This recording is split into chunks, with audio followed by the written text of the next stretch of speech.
আসসালামু আলাইকুম প্রিয় দর্শক, সাফি অনলাইন স্কুলের পক্ষ থেকে আপনাদের সবাইকে শুভেচ্ছা জানাচ্ছি। ফার্মেসি ট্রেনিংয়ের একটা নতুন টপিকস নিয়ে আজকে চলে আসলাম।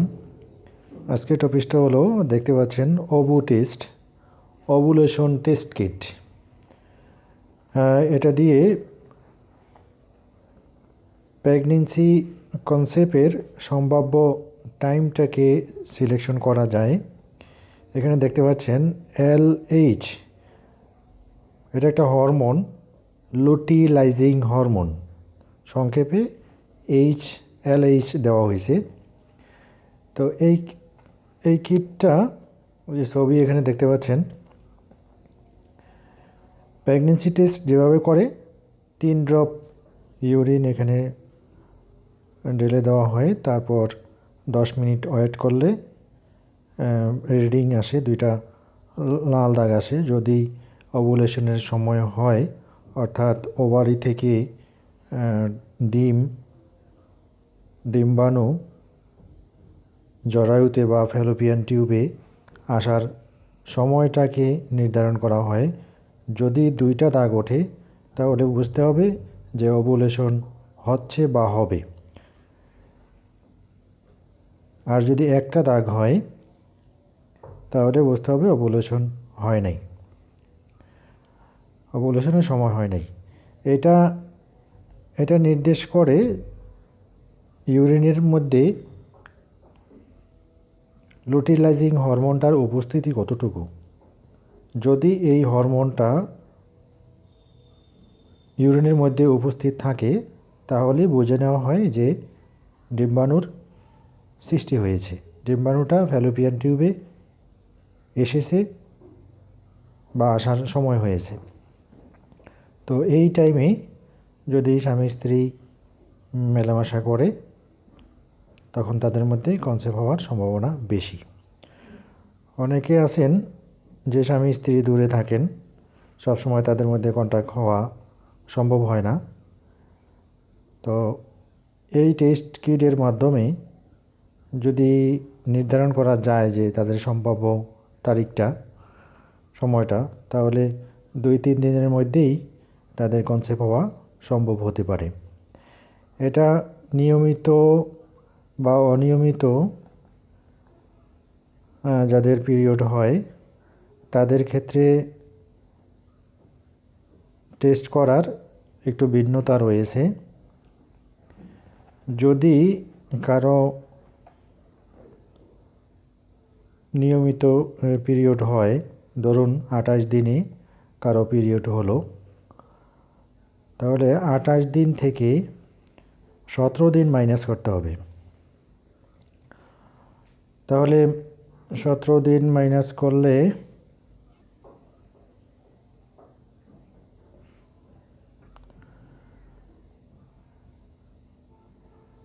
1 তারিখে যদি মাসিক হয়,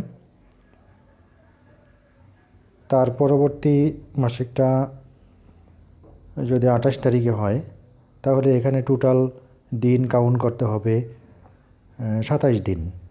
27 দিনের মধ্যে 17 দিন বাদ দিলে আসতেছে 10 দিন। তাহলে এই ক্ষেত্রে 10তম দিনে এই টেস্টটা করতে হবে।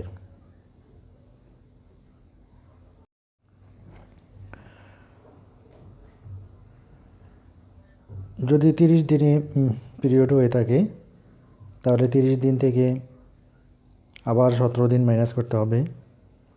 তাহলে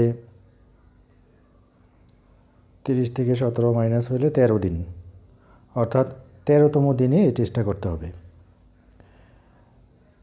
আর যদি দেখা যায় যে 13তম দিনে একটা টেস্ট করে দেখা যায় যে এক সাইডে পিঙ্ক কালার একটা হয়েছে, আরেক পাশে পিঙ্ক কালার সম্পূর্ণ হয় নাই, স্পষ্ট হয় নাই, একটু একটু স্পষ্ট হয়েছে, তার মানে বুঝতে হবে যে পরের দিন এটা ওভুলেশন হওয়ার সম্ভাবনা আছে। পরের দিন আবার একই নিয়মে টেস্ট করতে হবে, তাহলে সম্ভব হইতে পারে যে সেদিন দুটো এরকম পিঙ্ক কালার স্পষ্ট উঠে আসতে পারে। তো বুঝতে হবে যে ওই সময়টাই হচ্ছে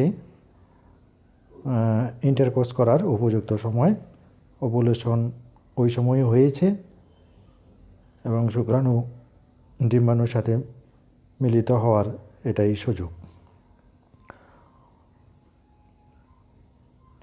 আর যাদের অনিয়মিত মিন্স হয় তাদের ক্ষেত্রে গত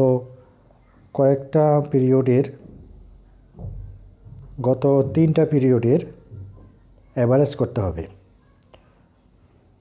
তো ধরুন কারো এক মাসে হলো 28 দিনে, আরেক মাসে হলো 30 দিনে, আরেক মাসে হলো 26 দিনে, তাহলে এখানে মোট 84 দিন হইতেছে।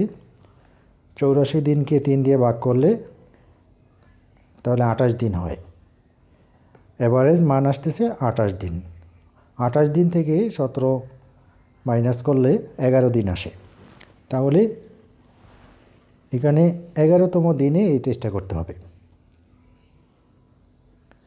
এইভাবে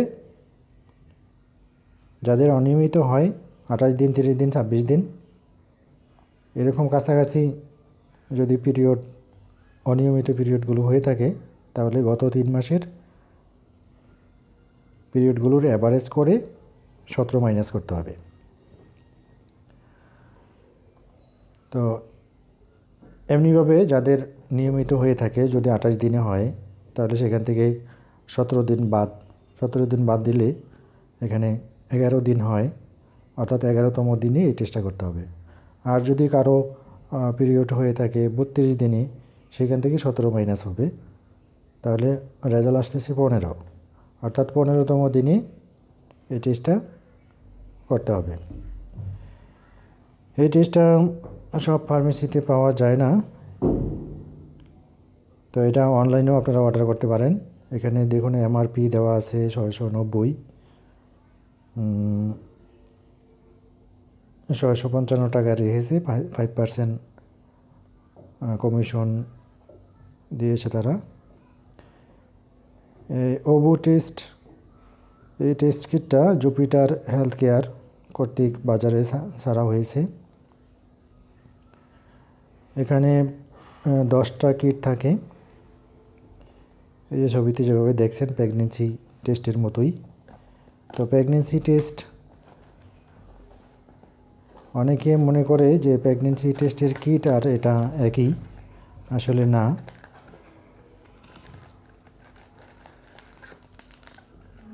কনসেপ্ট হওয়ার পরে প্রেগনেন্সি টেস্ট করে, আর এটা কনসেপ্ট হওয়ার আগে প্রেগনেন্সি টেস্ট করে। এরকম পাতা পাওয়া যাবে 10 পিসের দাম, এমআরপি দেওয়া আছে 690 টাকা। তো কখন এটা টেস্ট করতে হবে সেটাও বলি। দিনের বেলা সকাল 10টা থেকে রাত 8টা পর্যন্ত। প্রেগনেন্সি টেস্টে যেমন স্যাম্পল সকালবেলার ইউরিন স্যাম্পলটা নিয়ে টেস্ট করা হয়, কিন্তু এটা এরকম না, এটা দিনের বেলা টেস্ট করতে হবে। তো দর্শক, আজকে ভিডিও এই পর্যন্তই।